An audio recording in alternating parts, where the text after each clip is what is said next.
The Astronomican didn't just flicker, it screamed. And then there was a silence so absolute, it shattered the minds of every navigator in the segmentum. It was not the scream of a throat, but the psychic shriek of a star being extinguished in a vacuum.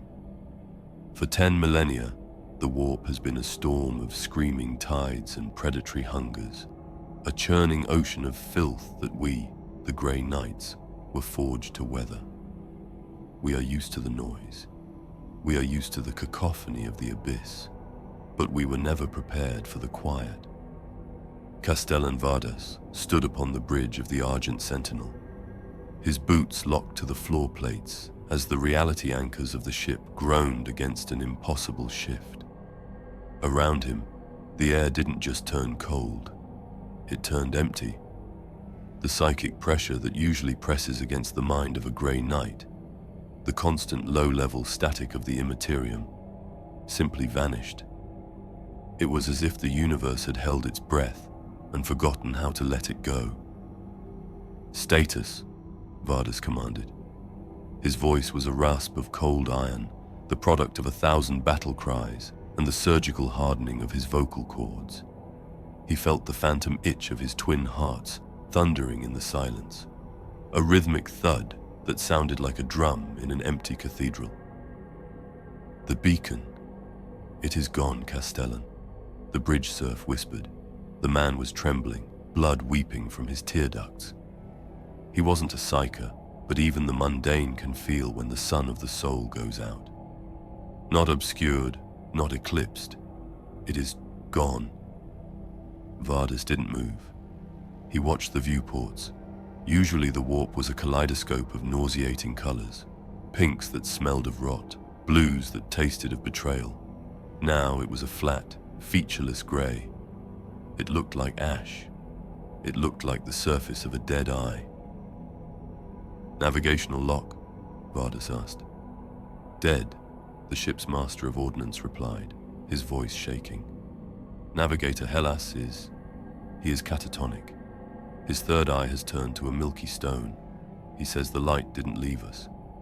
He says the light was the only thing holding the dark back." Vardas felt a chill that had nothing to do with the failing life support systems. As a Grey Knight, he was a creature of logic and holy wrath. He had faced the greater demons of the ruinous powers and looked into the eyes of madness without blinking. But this was different. This wasn't the presence of an enemy. It was the absence of everything. The ship's systems began to fail in a sequence that defied mechanical logic. The machine spirits weren't dying. They were retreating. The hum of the plasma drives took on a hollow, tinny quality. Vardas turned away from the viewport, his cape of heavy weave snapping behind him as he strode toward the elevator. "Maintain position," he ordered. "Activate the Aegis protocols. Seal the inner sanctum. I am going to the vault." "My lord," the master of ordnance called out, his eyes wide. "The decree? You cannot mean—" "The Astronomican has failed." Vardas cut him off, his gaze boring into the man's soul. "The golden light that has guided mankind since the birth of the Imperium has been snuffed out. If the light is gone, then the Emperor is silent. And if the Emperor is silent, we are at the end of all things. The Terminus Decree is the only mercy left." The elevator ride was a descent into a sensory vacuum. As he moved deeper into the Argent Sentinel, the sound of the ship's engines faded, replaced by the heavy, rhythmic thud of his own armor. Clang, clang, clang. It sounded like a funeral march. Vardas focused on his training. Confusion is the first step to heresy, the chaplains taught. He forced his mind into a state of cold professionalism. He catalogued the symptoms: the flat warp, the failure of the navigators, the retreat of the machine spirits. It looked like a total collapse of the psychic infrastructure of the Imperium. But his intuition, the sixth sense honed by a century of demon hunting, told him something more terrifying. This wasn't a storm breaking the dam. This was the dam itself being revealed as a cage, For 10,000 years, they had believed the Emperor's light was a shield, a beacon that kept the darkness of the warp at bay. What if they were wrong? What if the light wasn't pushing the warp back, but was instead a blinding glare meant to hide what lay beneath the throne? The vault was a chamber of absolute null field density. Even a grey knight's psychic presence was dampened here, leaving Vardas feeling small and terrifyingly mortal. In the center of the room, atop a pedestal of black obsidian, sat a box of simple, ancient wood and tarnished silver, the Terminus Decree. It was said to be the Emperor's final command to the chapter of 666. It was the "in case of total failure" glass box. Only a Grand Master or a designated Castellan could touch it, and only when the light of the Astronomican had finally died. Vardas approached the pedestal. His gauntlet hovered over the lid. For a moment, the cold professionalism wavered. His hand shook, the barest tremor, a vibration of the auramite against his skin. If he opened this, he was admitting that the Imperium had failed. He was admitting that the 10,000 years of vigilance, the billions of lives sacrificed to the Golden Throne, the endless wars of the Astartes, all of it had been for nothing. He thought of the worlds he had saved from the touch of the warp. He thought of the brothers he had watched die in the mud of forgotten moons. All of that history felt like dust. "For the Emperor," he whispered. He didn't say, "The Emperor protects." The words felt hollow in the new silence.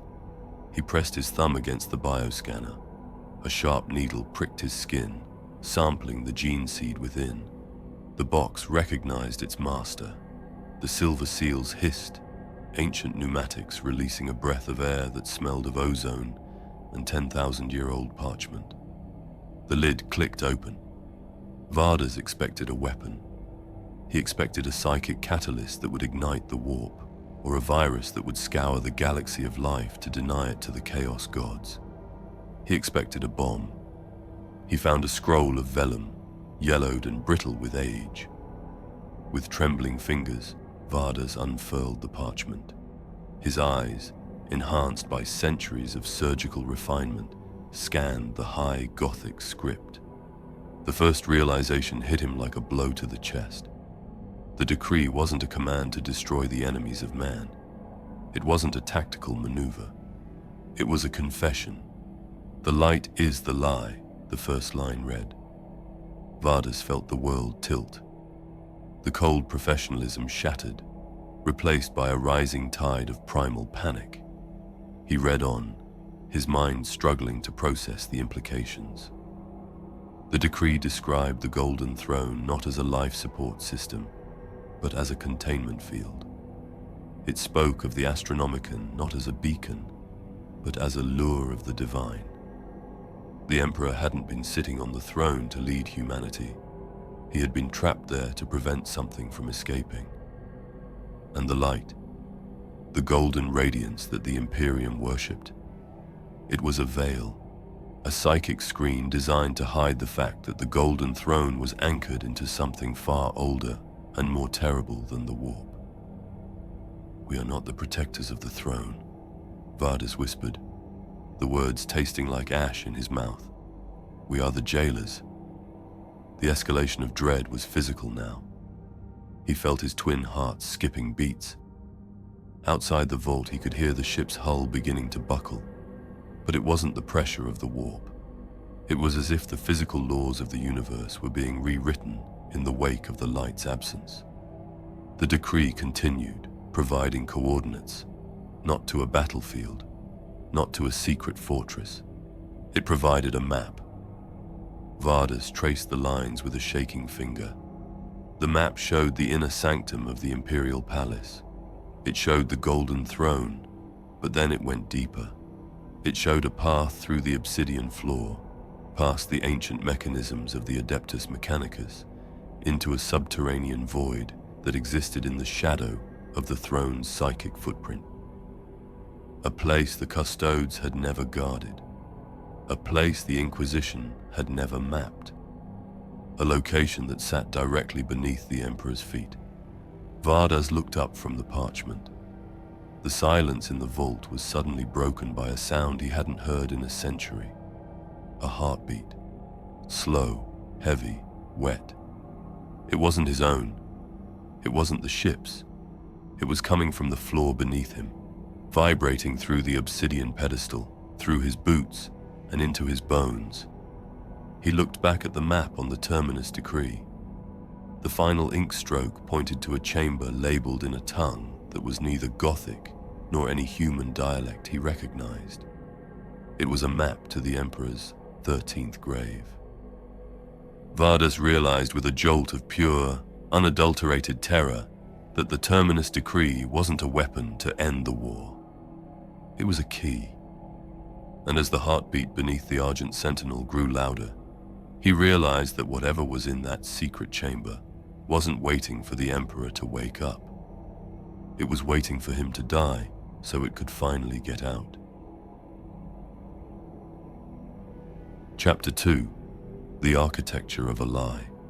I have killed demons that could swallow stars, but I have never felt as unclean as I did holding the Emperor's final wish. The vellum of the Terminus Decree felt like dead skin against my gauntlets. It wasn't just the age of the parchment, it was the weight of the intent behind the ink. As a grey knight, my soul is a fortress of silver and psychic salt, designed to repel the most insidious whispers of the warp. I have stood in the presence of the great unclean ones, and felt only a righteous desire to burn the rot. But as I stood in the silent vault of the Argent Sentinel, the words of the decree didn't whisper, they corroded. They dissolved the very foundation of my being. Castellan, the voice of Brother Purifier Carlos, broke through the static of my thoughts. He stood at the threshold of the vault, his nemesis force halberd humming with a low, anxious energy. Even through the thick ceramite of his helm, I could sense his disorientation.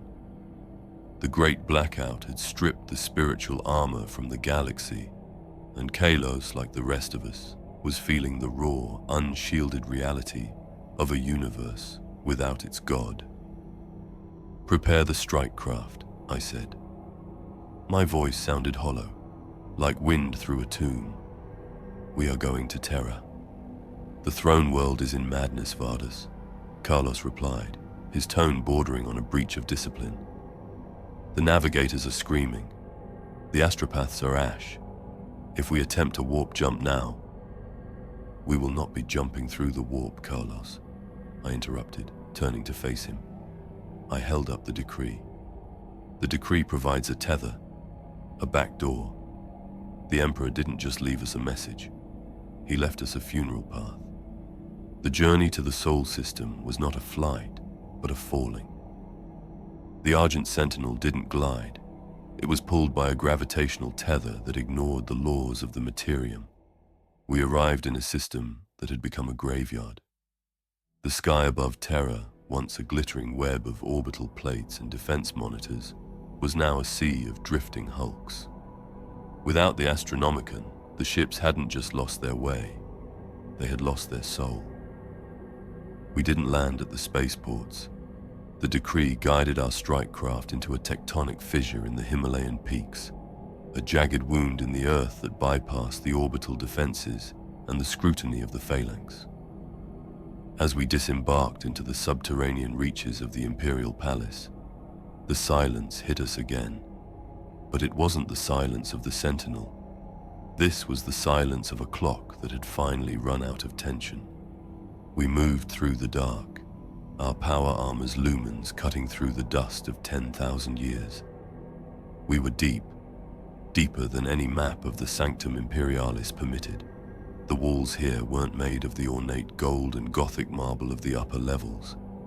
They were made of pre-imperial alloys, cold and functional, etched with sigils that predated the Unification Wars. "Something is wrong," whispered Brother Solon, the youngest of our contingent. He stopped, his light focusing on a golden shape slumped against a bulkhead. It was a custodian, one of the 10,000, the personal guard of the Emperor. We approached with weapons leveled. A custodian is a peerless warrior, a biological masterpiece that should be able to fight even as its heart stops. But this one wasn't fighting. He was lying face down in the dust, his auramite armor unblemished, his guardian spear still clutched in a grip that had lost its purpose. I knelt beside him and turned him over. There was no sign of combat, no psychic trauma, no blood poured from his eyes, as it had with the mortal serfs during the awakening, described in the ancient records. I opened the seals of his gorget. The skin beneath was pale, but not with death. It was as if the biological spark had simply been retracted. "He didn't die from the blackout," Carlos said, his voice trembling as he examined the custodian's neck. "Look at the subdermal interface." I looked. A small crystalline node at the base of the skull had turned from a dull blue to a burnt black. It wasn't a psychic injury. It was a mechanical failure, an off switch. They weren't built to be guardians, I realized, the horror beginning to take shape in my mind. They were built as extensions of the throne's power grid. When the grid failed, the extensions were terminated, not by the warp, by him. The religious disillusionment was a slow poison. We had been taught that the custodes were the pinnacle of loyalty, the true sons. But here they were, scattered like discarded toys, because their father no longer had a use for their power draw. We continued our descent, following the decree's map into the shadow of the throne. We reached a massive, circular chamber that sat directly beneath the throne room. This was the heart of the Golden Throne's hidden architecture. It was a nightmare of copper coils, logic engines the size of hive blocks, and vats of bubbling, amniotic fluid. It looked less like a life support system and more like a massive, industrial-scale extractor. "This is the mechanism of the Golden Throne," Solon whispered, his light reflecting off the brass surfaces. "But the Admech, they say the throne is a seat of life, a beacon." "The Admech knows only what they are allowed to see," I said, stepping toward a central console that hummed with a low, agonizing frequency. I accessed the data vaults using the cipher provided by the decree. The screens flickered to life, displaying a schematic of the Emperor's soul. But it wasn't a map of a god. It was a diagram of a filter. The escalation of intellectual horror was absolute. The Golden Throne was never intended to keep the Emperor alive in the way we understood it. It was a psychic centrifuge. For 10,000 years, the sacrifice of 1,000 psychers a day hadn't been to sustain him. It had been to provide raw material. The throne was designed to take the Emperor's suffering, his unimaginable 10,000-year agony, and use it as a focal point to create a psychic black hole. "He isn't a beacon," Kalos gasped, reading the flowing data streams. "He's a sink." The realization was a physical blow. The Emperor hadn't been lighting the warp for us. He had been consuming it. He was starving the warp by drawing all the psychic potential of humanity into himself, turning his soul into a bottomless pit of despair that would eventually swallow the gods of chaos by denying them their food. But the cost was humanity itself. By turning the Emperor into a black hole, the throne was slowly draining the soul fire of the entire species. Every human born in the last 10 millennia had been born dimmer, their potential for evolution and ascension sacrificed to keep the black hole spinning. "He didn't create the Imperium to save us," I said, my voice cracking. "He created it to be a farm, a massive galactic-scale harvesting operation to fuel a weapon that would kill the warp at the cost of our very essence. The imperial truth was a lie not because gods didn't exist, but because the Emperor was building a monster far worse than any demon. a God of Nothingness. We were no longer Grey Knights. We were ghosts in a machine of cosmic genocide. The cold fury the Emperor felt upon waking, the judgment of the false saints and corrupt priests, wasn't because they had failed his dream. It was because they had become inefficient. They were less than human because he had made them that way to fuel his ascension. The Decree's map led us to one final door at the very bottom of the complex. It was a door of plain, unadorned iron. No eagles, no skulls, no prayers. "The 13th Grave," I whispered. I placed the Decree against the lock. The iron groaned and slid aside, revealing a chamber that was miles wide and miles deep. It was chilled to the point where our armor's external sensors began to frost over. I stepped inside, my lumens sweeping the darkness. I expected more machinery. I expected the core of the black hole. Instead, my light hit the glass. Thousands upon thousands of rows of glass cylinders. I walked to the nearest one and wiped away the frost. Inside was a man. He was dressed in the simple, woven garments of the Age of Terror. He looked healthy. He looked whole. His skin didn't have the grey, sickly pallor of the hive dwellers. His eyes, though closed in stasis, didn't have the haunted look of a species that had known only war for 100 centuries. "What is this?" Carlos asked, his light moving over the rows. "Is this the original stock?" "Not just stock," I said, my voice barely a whisper. I looked at the readouts on the side of the cylinder. It wasn't just a man, it was a template, millions of them, men, women, children, uncontaminated by the 10,000 years of genetic decay, psychic thinning, and industrial filth. This was the humanity the Emperor wanted to save. Everything outside this room, everyone on Terra, every space marine, every Grey Knight, every citizen of the million worlds, was just the fuel that had been used to keep this room cold. We weren't the survivors of a golden age. We were the weeds that the Emperor was finally ready to burn so he could replant his garden with the original seeds. "We aren't his children," Solon cried out, a sound of pure, breaking spirit. "We are the compost." At that moment, a shadow moved at the edge of the chamber. A golden light, cold and judgmental, began to bleed through the ceiling from the throne above. The transformation had begun, and we were standing in the only place in the galaxy the Emperor hadn't intended for us to see. Chapter 3. The King in Rags. The thing on the throne is not the Emperor. It is the shell he left behind so he could become the monster we needed.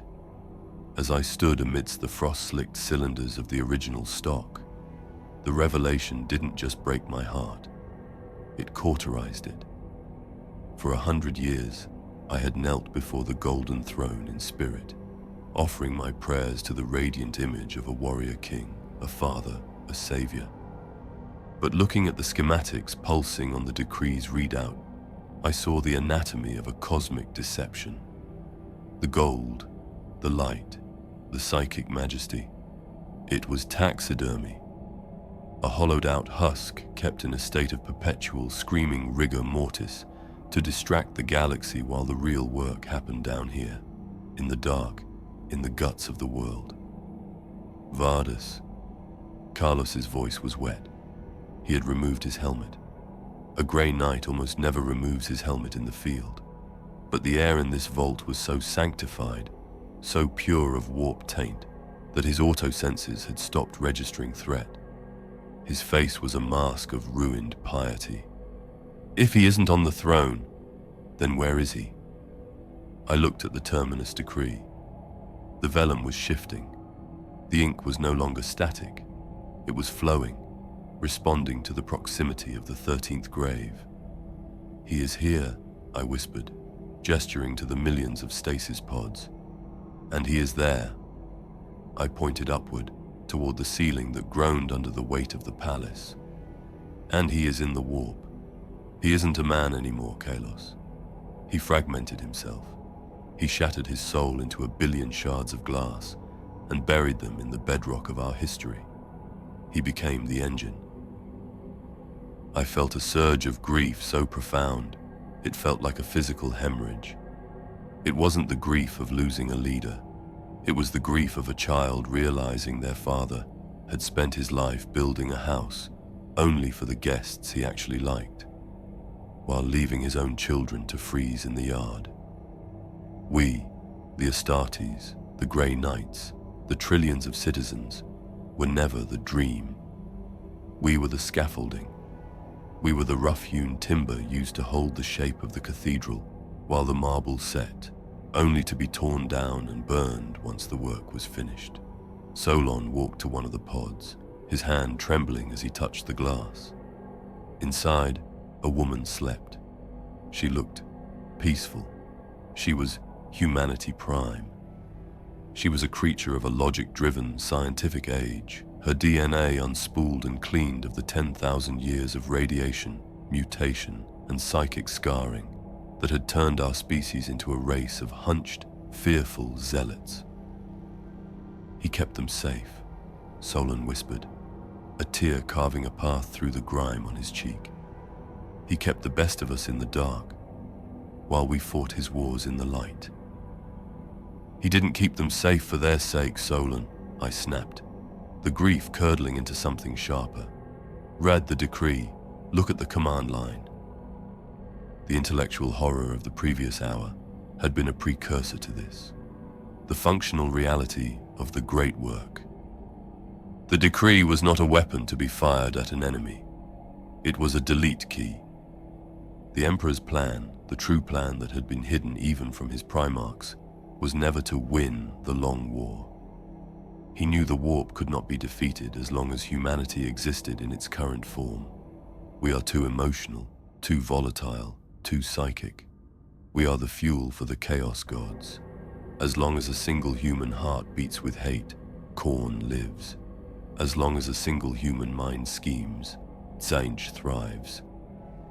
The Emperor had come to a cold, mathematical conclusion. To kill the gods, he had to kill the source.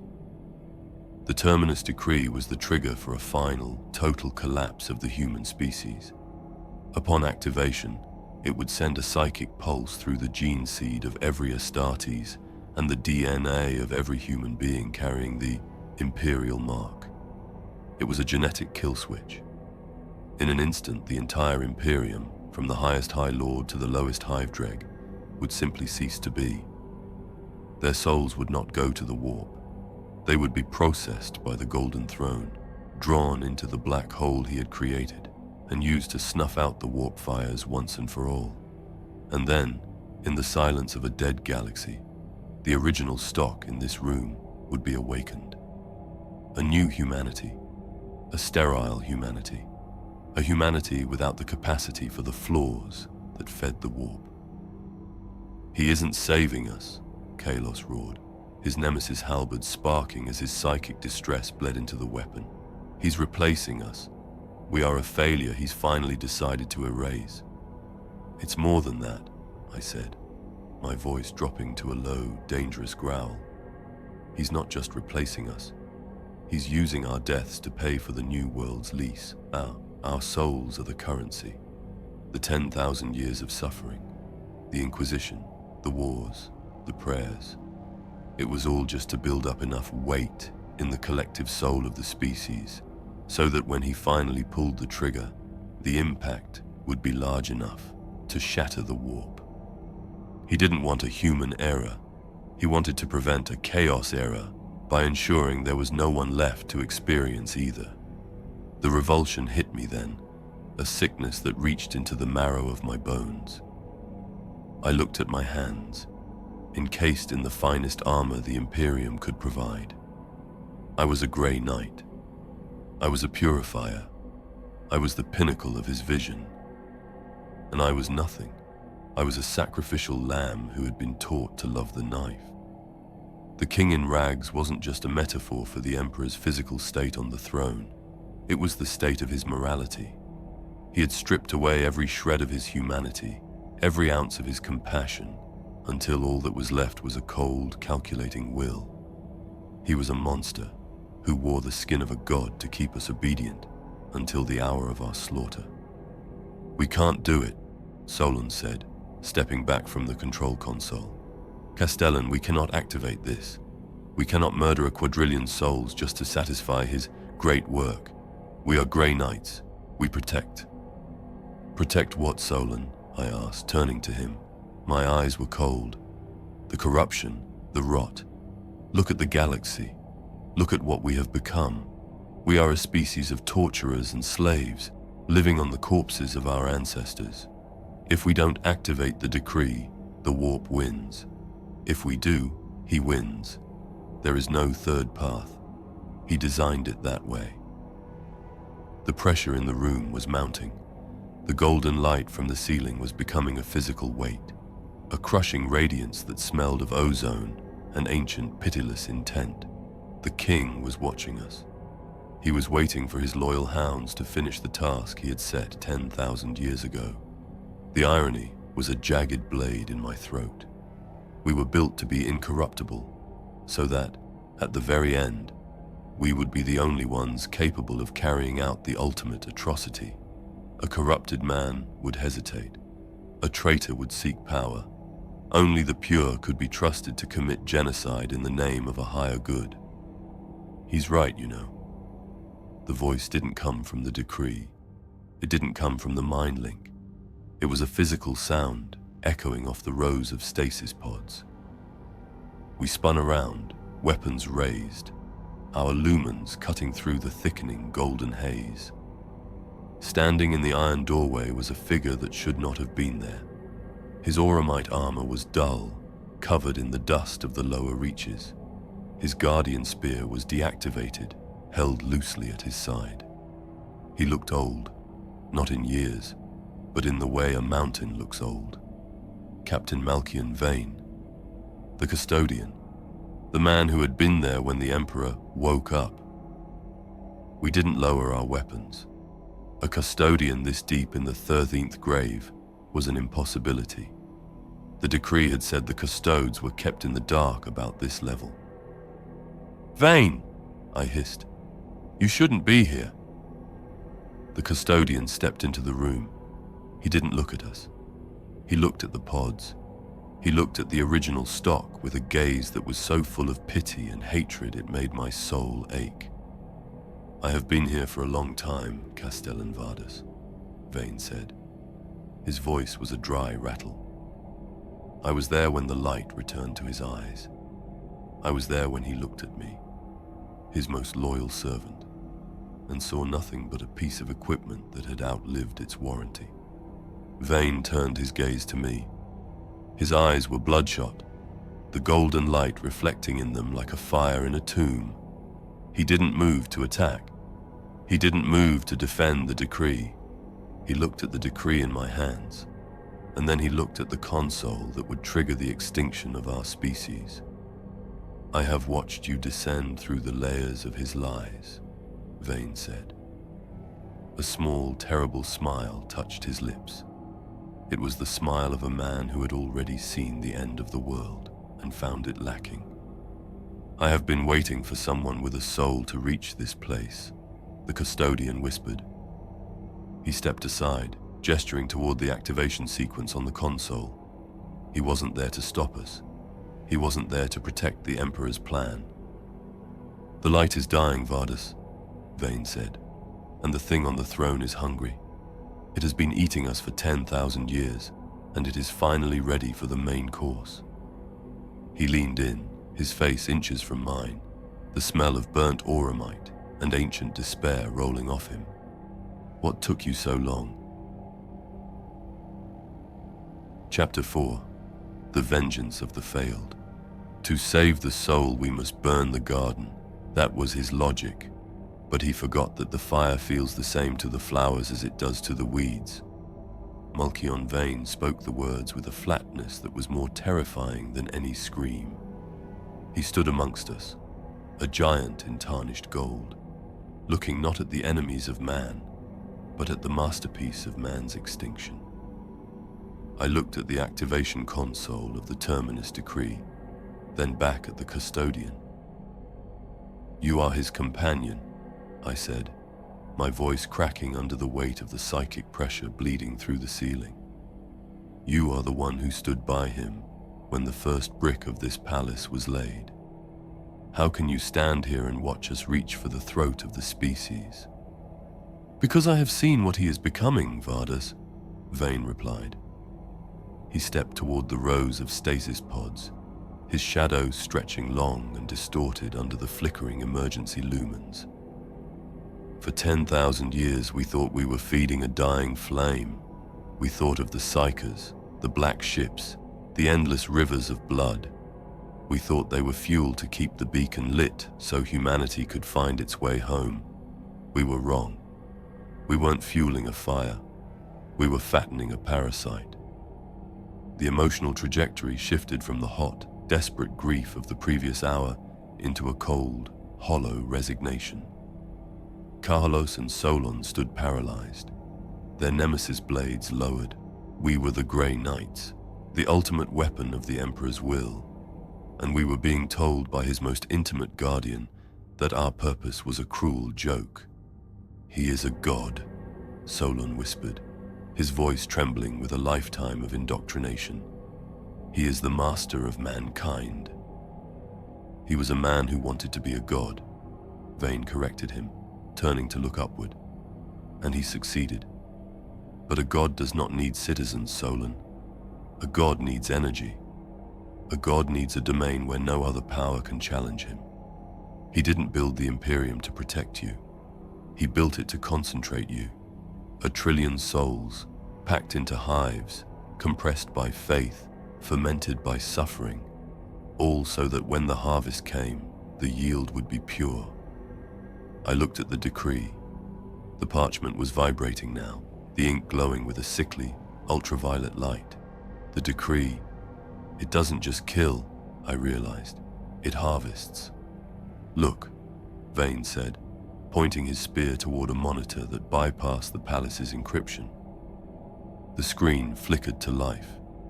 It showed the streets of terror above us. It showed the frantic masses, the priests flagellating themselves in the dark, the soldiers weeping as the Astronomican died. But they weren't just dying. As the light from the throne expanded, it didn't burn the flesh, it unmade it.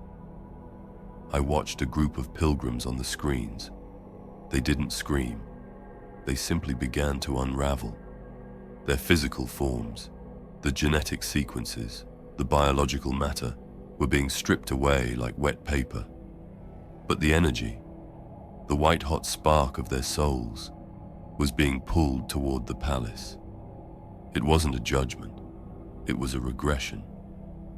The Emperor was pulling the humanity out of them, breaking the complex lattice of the soul back down into its raw, primordial components. He was turning his children back into the dust from which he had supposedly raised them. The escalation of dread was no longer existential. It was visceral. We were witnessing the greatest act of betrayal in the history of the galaxy. The Horus heresy was a playground squabble compared to this. Horus wanted the throne. The Emperor wanted the universe to be his own reflection. 10,000 years, I whispered, the revulsion making my stomach turn. The Golden Throne wasn't a life support system. It was a digestive tract. Exactly, Vane said. He didn't need us to win. He needed us to survive just long enough to reach critical mass. He needed 1,000,000 worlds of fuel to be ready for the moment he shed his skin. He has used the faith of the ecclesiarchy as a binding agent, the blood of the Astartes as a catalyst, and the suffering of the masses as the heat. And now, he is finally full. The God Emperor wasn't waking up to save the Imperium. He was waking up because the meal was finished. He was shedding the king in rags, the broken human shell, to become a non-human entity of pure, cold logic. An entity that would have no need for space marines, for Grey Knights, or for any of the failed humanity that currently populated the stars. "He is purging the garden," Solon cried out, dropping to his knees. "We are the weeds. We are failures."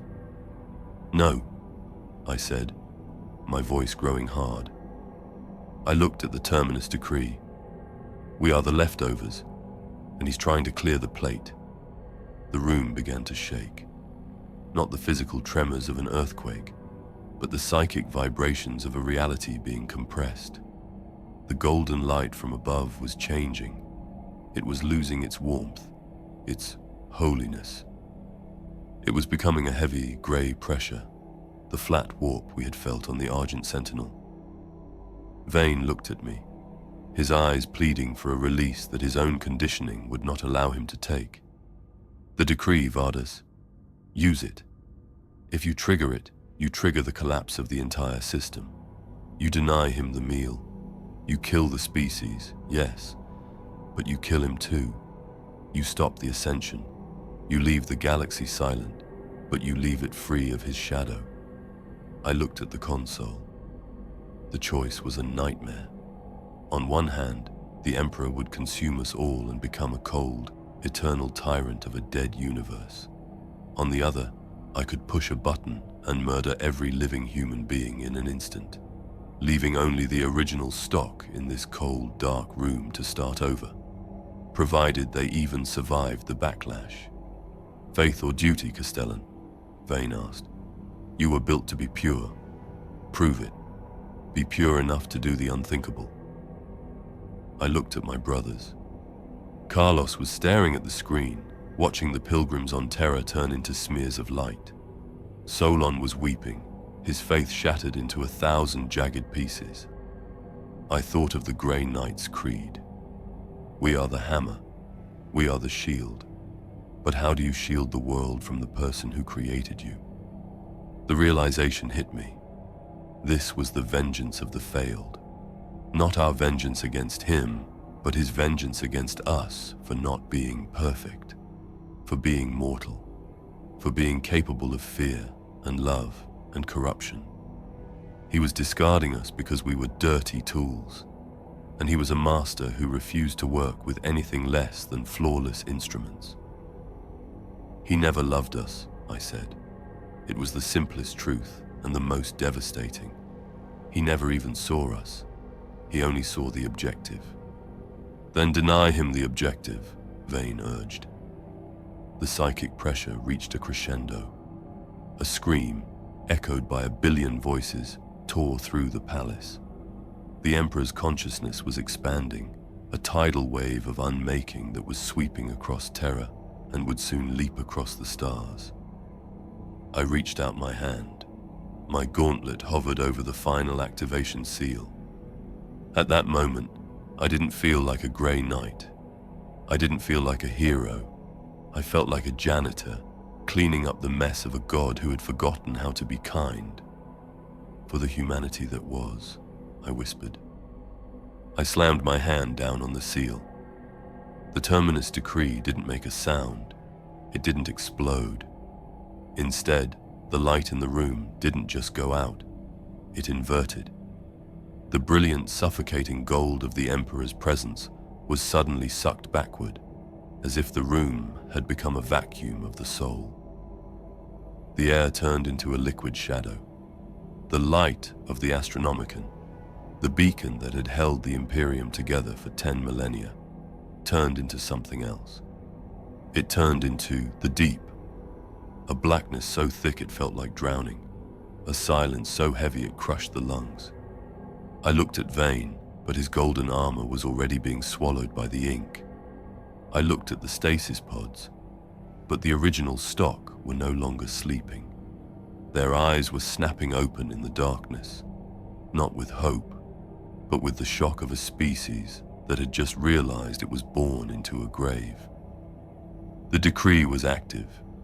The suicide pill was dissolving, and as the darkness rushed up to meet us, I realized that the deep wasn't the end of the Emperor.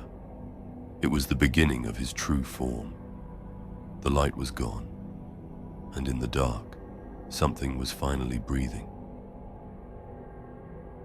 Chapter 5. The Mercy of Extinction.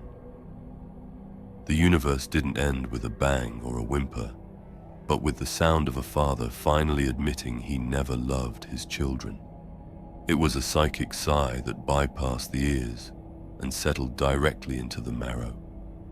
In that final, shattering moment, as the Terminus Decree's payload dissolved the last tethers of my reality, I didn't see a golden light. I didn't see the face of a benevolent protector. I saw the truth. The Emperor was not a man who had become a god. He was a mathematician who had finally solved for X, and X was 0. The deep wasn't just darkness. It was a predatory erasure. I felt the connection first, the silver cord that binds every grey knight to the gene seed of the Master. We are the purest. We are the closest. We are the sons of his own design, forged in the fires of Titan to be his ultimate instruments. And because we were the most connected, we were the first to be deleted. I looked at Carlos, my brother, who had survived the plague war of Ajax and the madness of the Eye. He didn't scream. He didn't even have time to breathe. His power armor, the holy auramite and adamantium, remained standing, a hollow statue of a warrior, while the man inside simply ceased. It wasn't that his body turned to dust. It was that the concept of Carlos was retracted from the tapestry of existence. One moment he was a pillar of faith. The next he was a structural error that had been corrected. Then came Solon. He reached out a hand toward me, his eyes wide with the realization that even his grief was being stolen. He vanished mid-gesture, leaving only a lingering scent of ozone and the sound of his halberd clattering to the floor. I was next. I could feel my memories being unspooled. The wars I had won, the brothers I had buried, the prayers I had whispered in the dark. They weren't being forgotten. They were being recycled. The Emperor was pulling back the potential he had invested in us, like a gambler reclaiming his chips from a losing table. The absolute nihilism of the moment was suffocating. We had spent 10,000 years believing that our struggle mattered. We believed that every drop of blood spilled in his name was a brick in the wall of human survival. But as the Terminus Decree completed its cycle, I realized the wall was never meant to hold. It was a scaffold, and the architect was finished with the building. The psychic pulse leaped from the palace. I didn't need eyes to see it. Through the deep, I felt the shockwave hit Terra. A quadrillion souls, the teeming, screaming, praying masses of the throne world, were snuffed out in the time it takes a heart to beat once. The hives became silent tombs in an eye blink.